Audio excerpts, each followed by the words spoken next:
Good day to you, sir. So for today, we are going to present our opinion about the government's approach and strategies in addressing drug issues in the Philippines, and also our opinion on what are the best way to address drug issues here in our country. The Philippine government's approach to addressing drug issues, particularly under the administration of President Rodrigo Duterte, has been highly controversial. The strategy was primarily based on a war on drugs. They relied heavily on law enforcement and punitive measures. The campaign, which started in 2016, focused on eradicating illegal drugs through a combination of police operations, arrests, and in many cases, extrajudicial killings. This has garnered both support and widespread criticism. One example of President Rodrigo Duterte approach to drug issues is the Upland Tokhang program. This program involves police officers going door to door in communities, knocking on the doors of suspected drug users and dealers and urging them to surrender.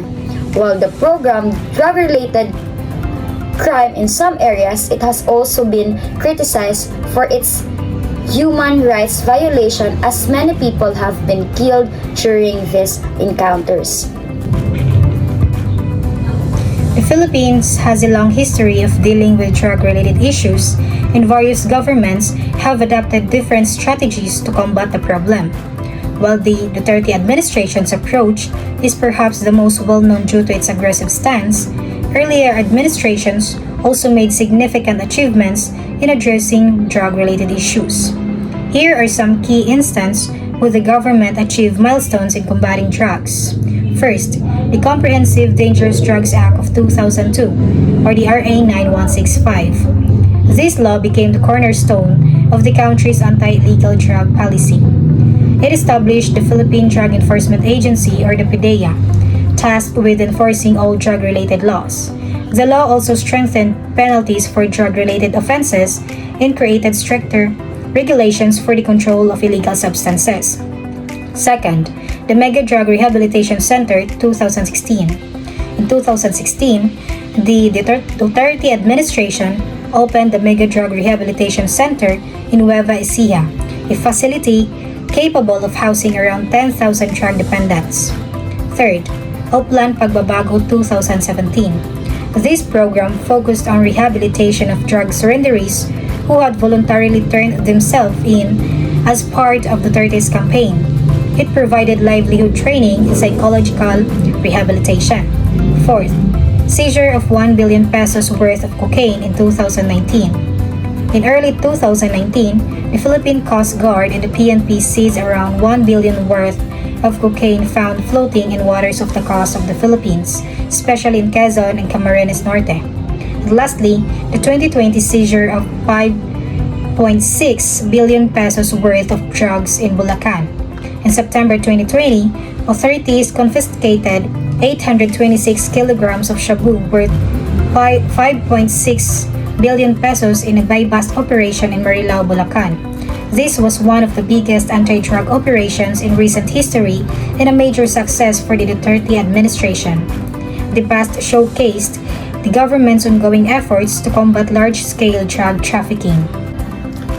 Addressing the drug problem in the Philippines require more comprehensive and multi-dimensional approach, moving beyond the aggressive tactics used in recent years. While law enforcement is a crucial component, a sustainable, effective strategy should focus on root causes and long-term solutions. Here are some best approaches to address the drug problem. Expansion of rehabilitation programs. More accessible and community-based rehabilitation centers should be developed. The centers should focus on counseling, medical treatment, and vocational training to help individuals recover and reintegrate into society. Then is targeting high-level syndicates. Instead of focusing primarily on low-level drug users, the focus should shift toward dismantling and larger criminal networks that manufacture and distribute illegal drugs. Then, rural areas. Drug syndicates often operate in remote rural areas where law enforcement is weak. Strengthening local police forces in rural communities and improving infrastructure can limit the reach of drug networks in these regions. Health services. Many drug users turn to substance due to underlying mental health issues or trauma.